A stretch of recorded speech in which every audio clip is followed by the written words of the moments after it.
le destin de tout, bon, pas le destin de tout un chacun, mais dans le destin de chacun de nous, Zamba Sayebi Oyokokoma, dans son destin à lui, il était prévu qu'il y a comme un jour ministre de la Justice de notre pays. Alors, la bonne manière de faire partir Moutamba du gouvernement, ce n'était pas devant la justice.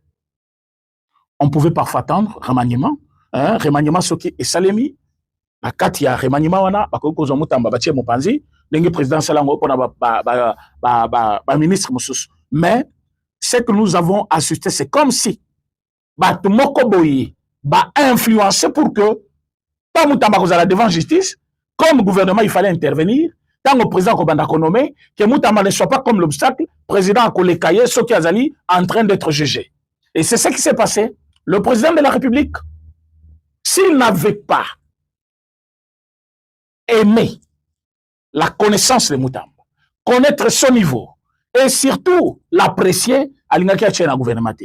Donc, du côté président de la République, il y avait ce qu'on appelle l'estime de Constant Moutamba. Donc, le président de la République n'a rien à voir dans ce problème. Le président de la République a nommé Moutamba Nakatia gouvernement. Mais il y a eu des gens, Oyo basali ba plan na bango, basali ba complot na bango, oyebi bango, basali tout pour que Moutamba ne soit pas dans le gouvernement. Et ils ont bien calculé les délais. Et comme gouvernement, il fallait bima, entre-temps, de l'autre côté, ils ont commencé, bon, moi, tango kaka, bon, que gouvernement bimi, bon, moi, bon, qui était que dossier, comme aussi la malamoko. Mais, bazako que le dossier, bazo tirer des choses à la longueur, juste pour trouver par quel moyen écarter Moutamba du gouvernement. Mais nous, on vous dit ceci. Il y aura ce revirement-là que vous n'allez même pas comprendre. Ministère public va 5-10 ans contre Moutamba. Nous avons posé des questions à beaucoup de personnes. Pourquoi? On nous a dit non, parce qu'il y a eu tentative de détournement.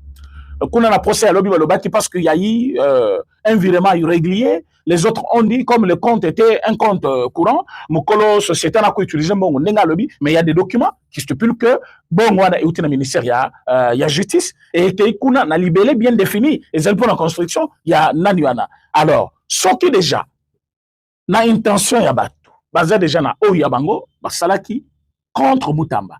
Personne ne pouvait les empêcher. Voilà aujourd'hui où nous en sommes.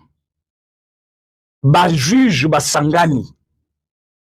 Ba kotisko esprit nyonso ya oyo mutabaligati asala, elingaki komisa bango babola, selon bango. Ah oui, nous avons eu les échos. Ba lobby alinga komisa biso babola.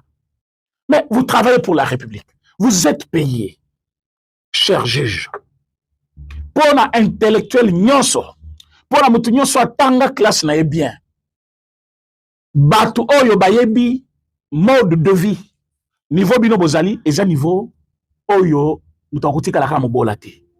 Ozana capacité ya kosoma butuka na yo, ozana capacité ya kotonganda kuna yo, ozana capacité ya même après musala na yo, osala pe makambo ebele na mbongo ko kozwa na lita. Mais vous êtes des juges. Mama biskanyo sobozwami bande ko bazana poto pote na bino ba diaspora mama na ngabuni papa na ngai Paul Mbuya mbote na bino nyonso ba congolais bisika bozwami toye lisusu liboso ya ba poste téléviseur na bino bana mboka ekolo Congo ba véritable congolais de père et de mère koya ko partager na bino les actualités politiques ya République démocratique du Congo. Toyebi ke bozalaka ebele si bo pusani liboso ya ba etando eke na bino pona kolanda mwana na bino molobeli na bino petit frère na bino oyo wapi amemelaka bino basango ya mboka ekolo Congo na intégralité nango nyonso ya koya kotalisa bino lolenge nini mboka na bino elamukaki et puis tokotisi pourquoi ndenge nini. Voilà pourquoi nous sommes là. Toyebi ke bozalaka ebele na souci surtout ya koluka koyeba pe situation sécuritaire ya est de la République démocratique du Congo ba congolais de père et de mère boluka pe boyeba état de santé ya mokonzi ya mboka boluka boyeba mainyoso mazali koleka na mboka ekolo Congo totelemi liboso na bino pona kosolola na bino ba congolais pour informer bino sur les actualités toyaka komemela bino ka basango ekolo Congo toyebi que parfois je m'excuse, vous allez informer plus que biso. mais toi kaka ko se compléter na ope biso tozali nango na ope bino bozali nango pour que to pesa la kaba information au lieu to zela Rwanda loba au lieu to zela Uganda loba au lieu to zela RFI loba bande ko ba congolais lelo lisusu na ko confirmer bino ba congolais de père et de mère alors ba la bino bongo parce que na lingaka nzambe mingi na yebi ke yo po lingaka nzambe mingi mboka na biso Congo sans nzambe le Congo ne peut pas exister lelo na ko confirmer bino bande ko ba congolais que nzambe alingi mboka ekolo Congo et puis tout lukana no to bana ko vérifier peut-être Dieu a sa identité peut-être c'est un congolais ndé ba tumushu balobaka que Dieu est congolais pourquoi na ko ebisa bino na ko confirmer bino lelo que nzambe alingi mboka yo Congo bande ko ba congolais bauti ko sala perquisition na Kashamata ferme ya Joseph Kabila Kabila ba congolais ba sali yo nini ba congolais ba sali yo nini Joseph Kabila ba congolais ba sali yo nini pourquoi tu veux toujours koluka mabe na peuple oyo et yamba yo ozala qui sans identité Joseph Kabila toyebi ke bolanda biso ba John Numbi tout bolanda biso ozala qui sans identité ba congolais ba pesi yo na kombo Joseph Kabila Kabangi to kabeli yo na nationalité congolaise to pesi yo nyonso lelo yo fortune na yo bazo ko estimer fortune na yo 32 milliards de dollars américains, c'est-à-dire cet argent que tu as pillé le peuple congolais. Tu veux encore investir cet argent pour affaiblir encore le peuple qui t'a accueilli. Oignon c'est ça pour l'hospitalité na biso. To oignon c'est ça parce que tu me dis maki ko yamba yo Joseph Kabila. Pandeko. Lelo ba uti ko ça la perquisition. Na lobi bien perquisition na Kashamata. OK Kashamata wana ndenge ba kenda ko ça la ba perquisition ezalaka na 3 caves. Kashamata ya Kabila ezala 3 caves.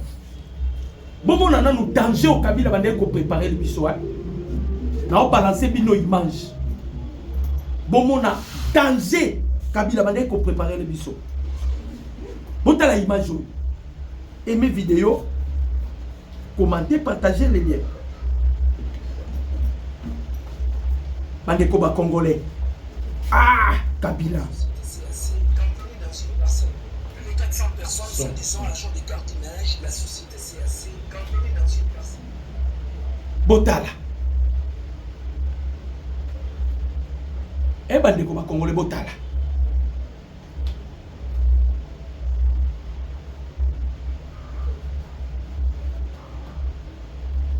J'espère que bon a image. Bakangi 400 jeunes.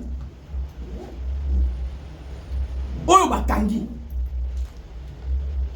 400 jeunes bandeko ba congolais bakangi bango. OK, John Numbi asala déjà société à gardinage.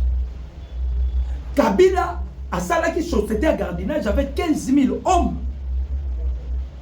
Bandeko nangai boyokaki awa Edika Penda Alam Saki appelle Batinda Arsenal ya armement. Batinda Arsenal ya armement. Donc katanga de jeunes ngake kweya. Katanga lingaki kokweya. Batu bakotaka. Il faut identifier 400 jeunes. Oh, bah, bomba bango quelque part. C'est ce qui a poussé Edika Penda à kende ça la perquisition. Si qu'on a ba jeunes bakanga qui Mokonde a dévoilé secret. Mokonde a dévoilé secret. Aïdon a Bessi na gardinage o ezala qui soutenir pas ba chinois. Ba chinois to ko benga na bino na Congo. Il faut expulser les Chinois. Donc, bateau batikala qui va fournisseur il y a Joseph Kabila, mais nous qui va bloquer belé et ça là qui va chinois. ba jeune wana bakangaki bake kosa la perquisition donc ba site oyo boyokaki Edi Kapenda tangaki boyokaki atangaki. Je vais quand même lire ça pour na kosunga bandeko ba congolais bayoka nazotanga yango bandeko. Aimez vidéo, commentez, partagez les liens. Nazotanga yango na lombango makambo Edi Kapenda lobaki. Edi Kapenda lobi boye alertaki d'abord gouvernement congolais pour na ko ravitailler te ko matisa surveillance na Kasenga na Kasumbalesa na Likasi na Kipushi alobi kote wana nyoso bo mine. Ok, tamba olo ba bongo bandeko ba congolais ba kotisaki bak Kabila kotisaki bak Johnny Numbi kotisaki bak. Voilà l'une des raisons bo moni oyo to bo monaki to moni kaka ba yeme veto bandi ko se déplacer balongwe na Katale balongwe na Katogota les M22 bandi ko longwa. Ok, bandi qui déjà ko se préparer pour la lancer dernière grande envergure, balancer les offensives à grande envergure côté wana pour batu déjà ba na kati tango ba ko lancer na batu na bango baza na kati. Le gouvernement ou l'armée de la République démocratique du Congo est déjà affaibli parce que bango ba kokoti ça déjà batu na bango baké kokota 50 blindés na troisième na troisième cave 50 blindés bakoti tala mindu kebele. Donc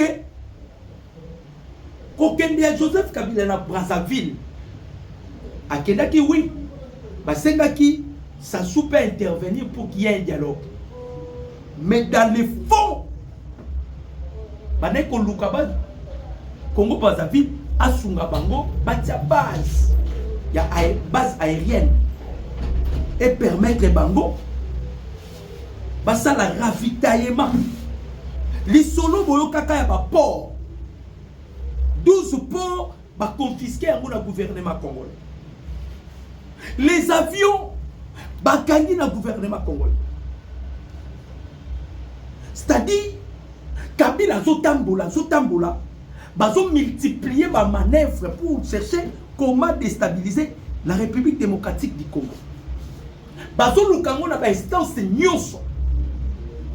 J'espère que je vous ai fait voir les images. Bon, on a combien les complots contre la République démocratique du Congo.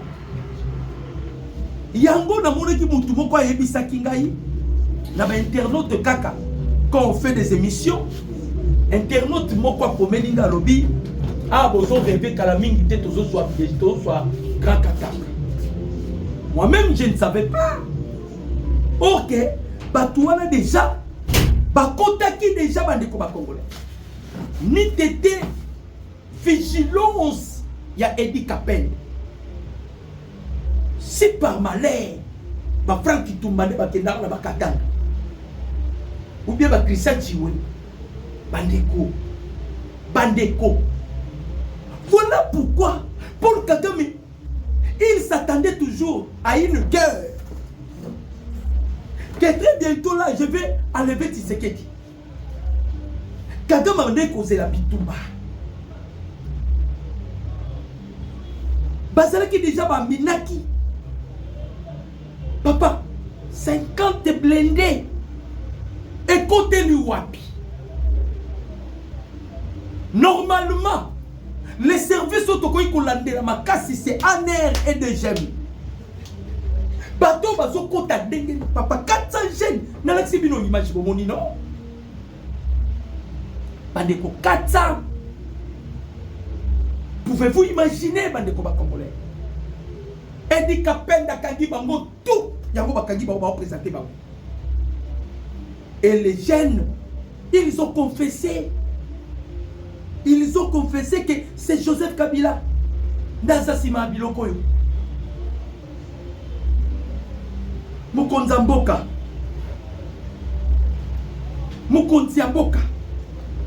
niveau ya batu ya modèle oyo na lakisi bino bandeko ba congolais bino moko bomoni les images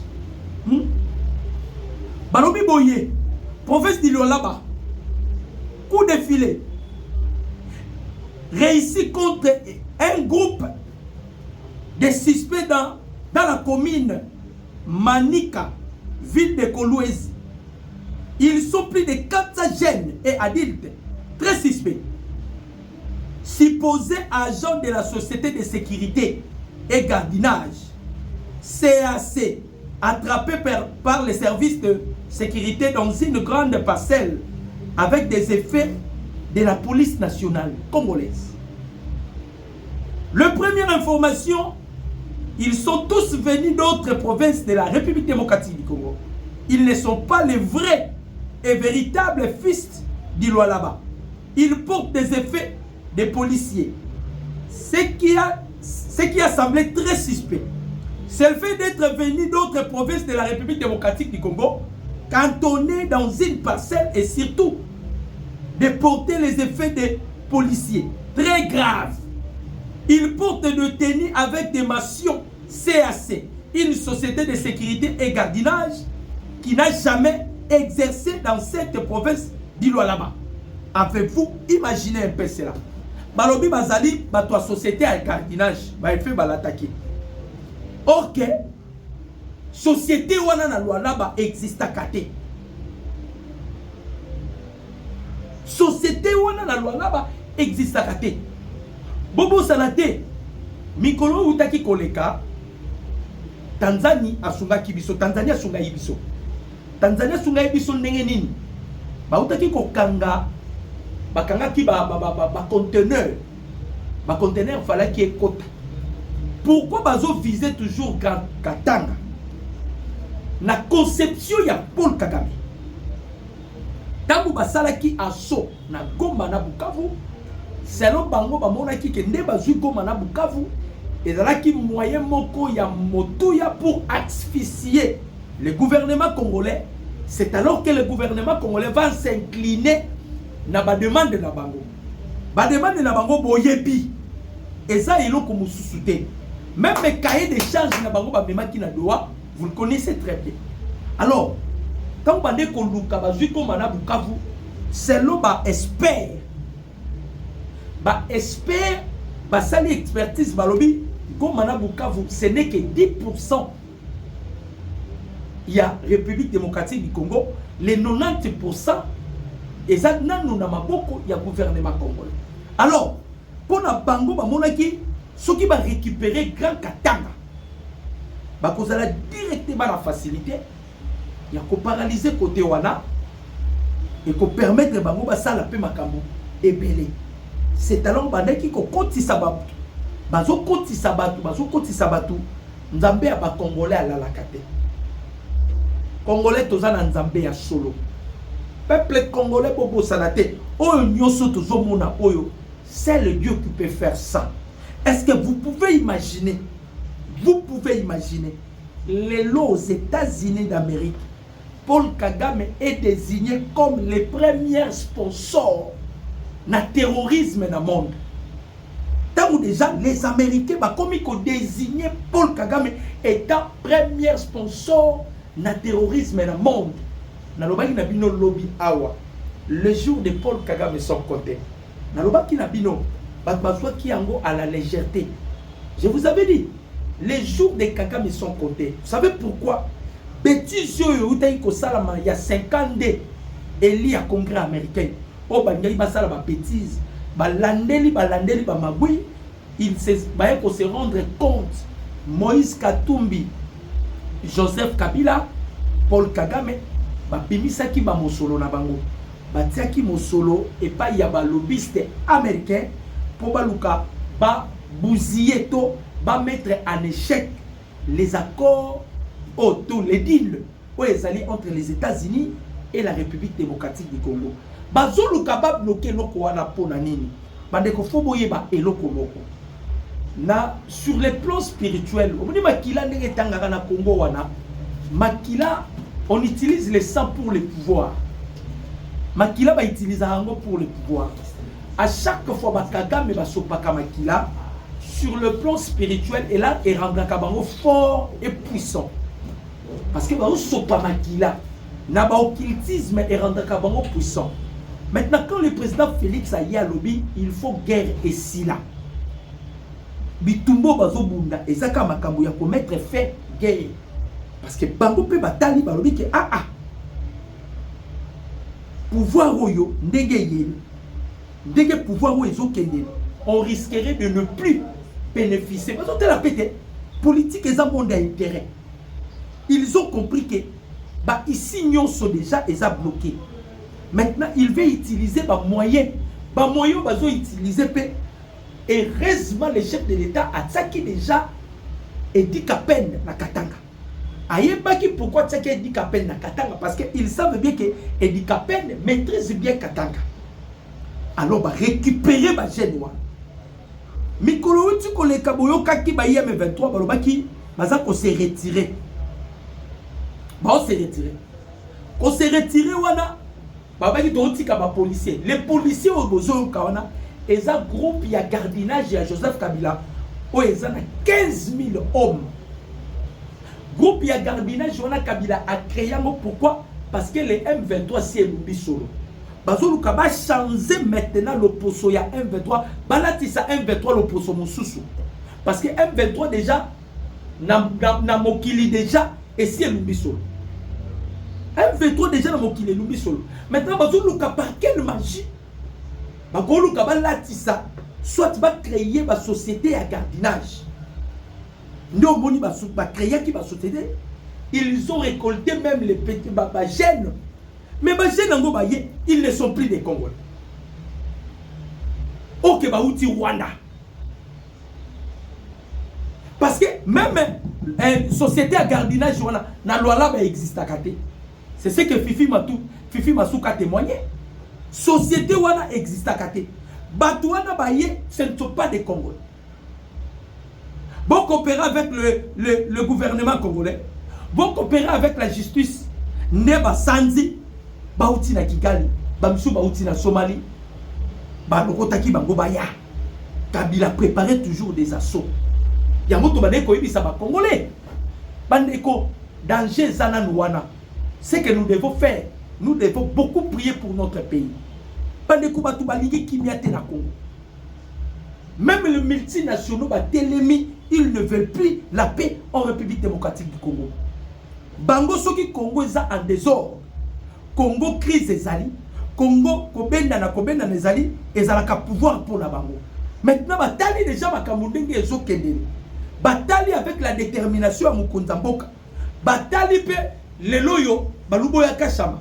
Babengisi de toute urgence. Peut-être yenda koyiko comme chef d'état-major pour la loyauté na ye. Badeko. Lubo ya kashama Joseph Kabila meme lié $100,000. Et à mon rose on a remetté pour votre information. Christian Tiwe ou les pasteurs va céder. Nambon, l'argent sale, l'argent du sang, va céder la facilité. Mais l'Uboya Kachamatali, il y a les bourgeois Milsongi Katsinaï. Na quoi qu'on soit $100,000. Maintenant, sacrifier l'Ibo Tananga Yobiba. Est-ce que pasteur, pasteur ou Azanandoloyo, Tiwe, tant que le président Félix a pensé qu'est-ce qu'il avait pensé pour la banana bango, pour la bande konaye. Parce que toi tu peux aller en Europe, mais ta famille est ici.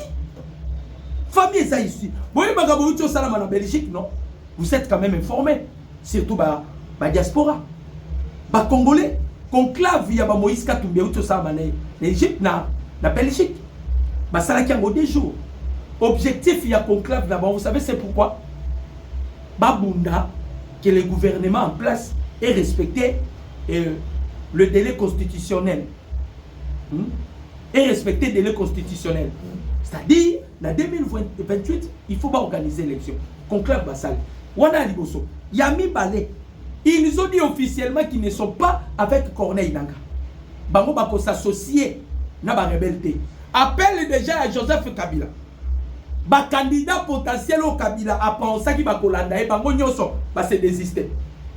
Ba se désister. Ba bito ko kendete. Sénégal a boy ko yamba Kabila. Pays et ndimi Kabila qui ne kosala ba bêtise. Vous savez ça pays ni. Kenya. Kenya. Mais vous allez voir.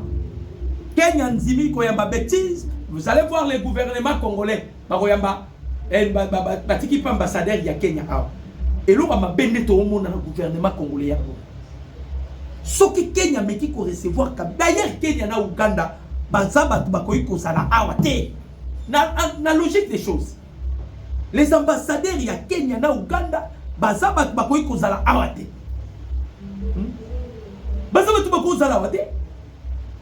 Kenya il a accepté que Joseph Kabila a tenir ma réunion na yekuna. Fayou na boyi koke. Kabunda boyi koke. Moïse Katumbi wana na Belgique. Ah bien. Nga batonyo so basimi manduki na okena babote. Moïse azobosana. Il y a un rapport, il y a Nations Unies. Oyo Kobo Moïse est incliné à 4. Ça de mèche avec le M23. Ils sont en connivence. Katumbi azobosana que lui aussi donné de l'argent na ba M23. Oyo nyoso lelo parce que Kagame il a été décoré, il a été désigné aux États-Unis d'Amérique comme le fournisseur numéro 1 à terrorisme dans le monde. Voilà pourquoi Moutounio Sogomi ko lâché Kagame. Parce que va sentir que séisme Zoya. Pas de Kabila Banda pour préparer retour na Yekana. Ce que je vous dis est vrai. Mouta confondre Kabila. Ce n'est pas président Tshisekedi, c'est Dieu. Quand même, je suis quelqu'un qui prie. Je ne peux pas dire que c'est président Tshisekedi. Mouta confondre Kabila, c'est Dieu. Mais à travers le président Tshisekedi. Dieu étant invisible, Dieu utilise toujours un homme. Et pendant ce temps, nous avons utilisé le président Félix pour la Makambo Dele. Parce que Elokoyo, nous avons dit que la perquisition à Kachamata à plusieurs fois. Mais Batikala Koye Bate que ça a 3 caves. Lelo Bate que ça la découverte de la cave, bah coûte 50 chars. Bah arme bout de Bate. C'est-à-dire Kabila préparait bien son retour. Il préparait ça à conséquence. Sa femme, Abanda Koye Sabiso depuis longtemps. Sa femme nous disait que mon mari travaille dans les silences. Mon mari travaille dans les silences. Bah perdier, oh yo, Shadari yo. Bon kakeli soit loba. Ferdinand Kambere. Bah Vanda Kimia. Bon on est kolobake. Kabila n'est pas de mèche avec les rebelles. Kabila s'est retrouvé avec des rebelles. À qui va dans la rebelle? Balobaka li sous-souté, chers Congolais. Balobaka te Vanda Kimia. Pourquoi? Parce que Kabila, on les a pris la main dans les sacs. Mabo komi balé pendant la 4 sacs. Kabila préparait son retour. Même lorsqu'Atika qui va code minier, Atika qui envoie avec objectif. Bah code minier, Atika qui envoie c'était avec objectif. Parce qu'il savait bien que bah mindele ba bengana qui est pour la code minier. Pour votre information, vous voyez bakate. Na ebi sarabino eloko yo main de foi. Bato bayaki na Mobutu, c'était des Américains. Ma Congolais photo et baka histoire à Bokanabiso. Notre beau pays, Basalaka yango pays ali Kelemba, il y a 2 pays. Na ebisa kabino, les États-Unis au moment de la Belgique. Les Américains sont venus avec Mobutu. Ba pesi 32 ans pouvoir. Ba Belge baye parce que comment qui tout ali Kelemba. Ba Belge baye na musée Laurent Désiré Kabila. Quand vous avez un musée, Moussa Bebanina ba Belge. Ba Belge ba quelques jours ordre aux États-Unis pour éliminer Moussa Laurent Désiré Kabila. Ba Saliango. Ba concilité Kakuta Museveni na Paul Kagame. Bango état ba pion na bango pour l'Afrique centrale, surtout région à Grand Lac.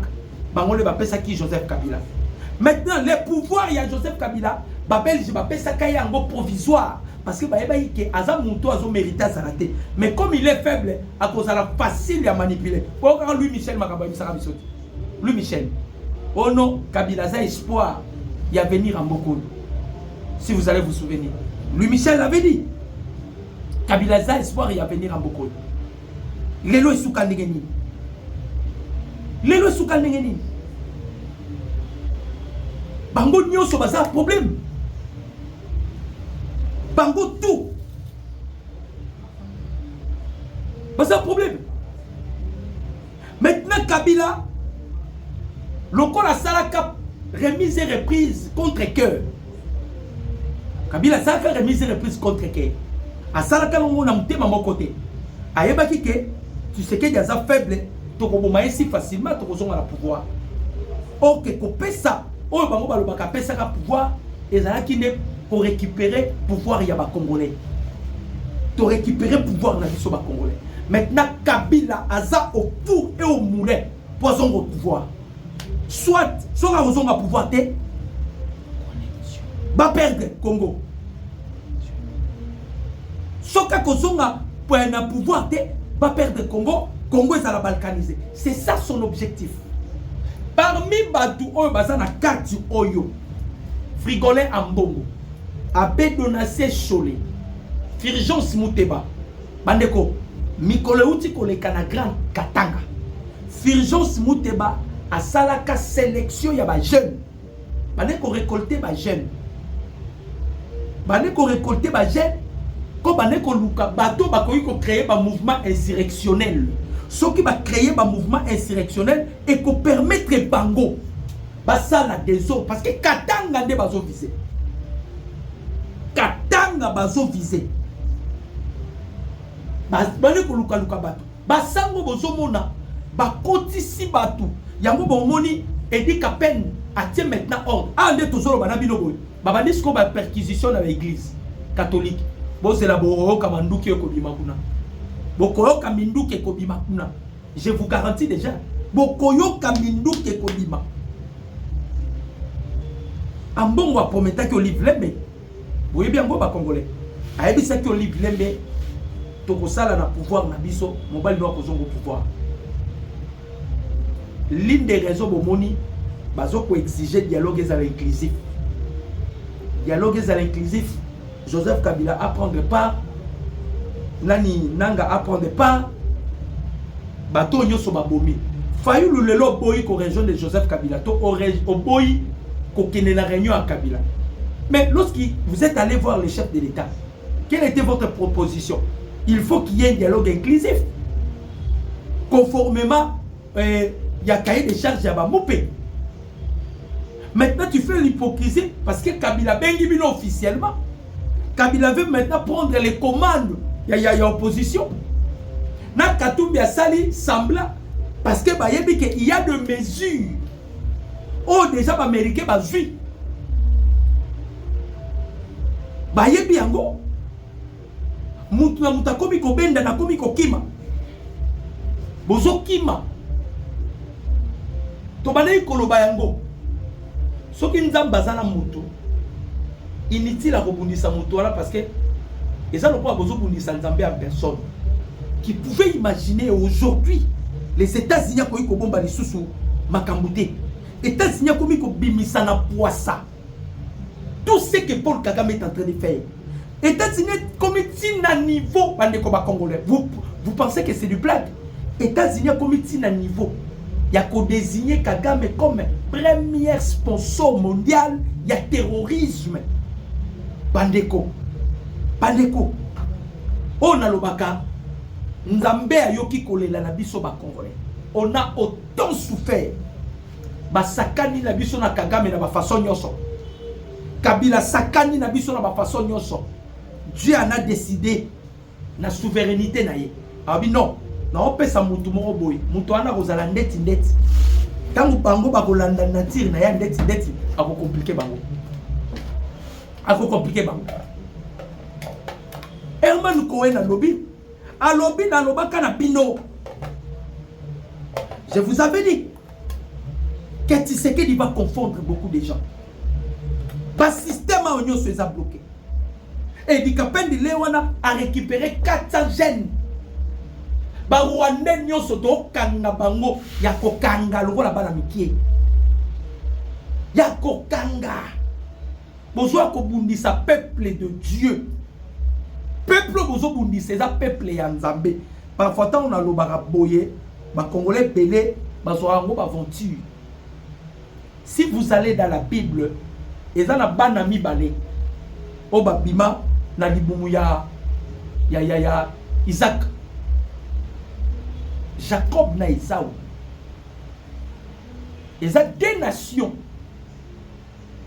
Baluka Congo, mais Nzamba ba Congolais télémi.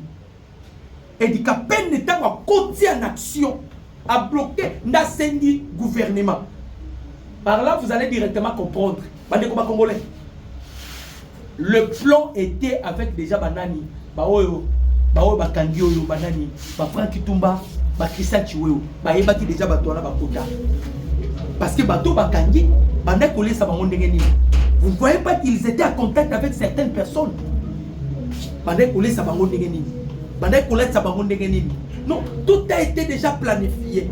Mais comme il est écrit dans la parole de Dieu, toute arme forgée contre vous sera annihilée sans effet. Nous, le peuple congolais, tous à la Kamabete, tous à la Kamem Narankini na Rwanda ote. Rwanda nda lala la muka, abadi ko bomba congolais. Mais les lois comme il y est passé. Les lois comme il y est passé parce que pouvoir mokoye ko botama. Ouais, ça supérieur, il y a pas pouvoir, il y a pas président yo sur Afrique. Maintenant, ils ont la difficulté. Je n'aime pour votre information, va bloquer. On a récupéré 4 avions et Joseph Kabila. 12 ports. L'aide on a fait besoin de gouvernement congolais dans tout le monde. Bon, que dans la perquisition dans l'aide était pour aller. L'aide a fait l'ami de Joseph Kabila. L'aide on a bokene na baboma, bokene na matadi. Et ça na papa mon kwa benganga na ba Congo. Ayebi sanga Kabila azana Kabila azana mboka azana concession moko boye ba côté ya baluozi kuna na bosani po apesa nga décryptaka ngango abi Kabila azana concession moko na luozi kuna concession na ba kota kate et ça la kaka. Donc c'est quelqu'un qui a eu le temps pendant à salaka 18 ans au pouvoir. À salaka 18 ans au pouvoir, c'est pas facile. Na 18 ans au pouvoir Kabila sala attaque biloko nyonso na place. Surtout kaka lorsque les Américains ont décidé Yakobi Kabila tika pouvoir. Maintenant Kabila qu'est-ce qu'il devait faire? Kabila vandi a raisonné, non non, na ça la nomination à ba officier. Aye ko ça la nomination à ba officier. Obi ke ba uto kangali su ba officier. Ba kangeli su ba officier. Ba officier ko ba kangeli su ebele. A ça la ki nomination ba officier. Objectif ya nomination ba officier na ezala kini.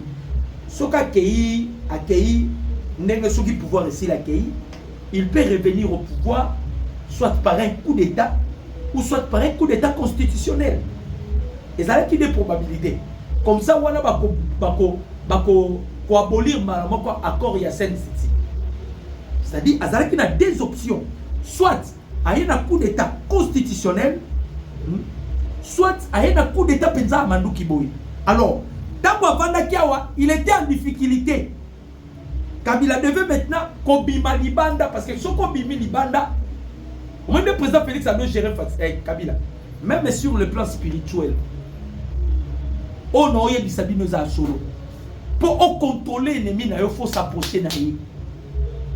Le président Félix a dit Kabila Bandawa, pour gérer Kabila, à contrôler Kabila.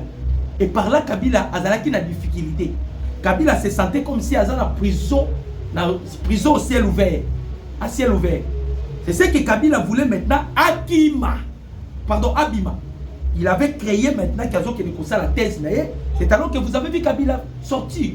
Dans Abimi, Atiki Mwasinaï. Mwasinaï a qui le corps maintenant éclairé. Mwasinaï.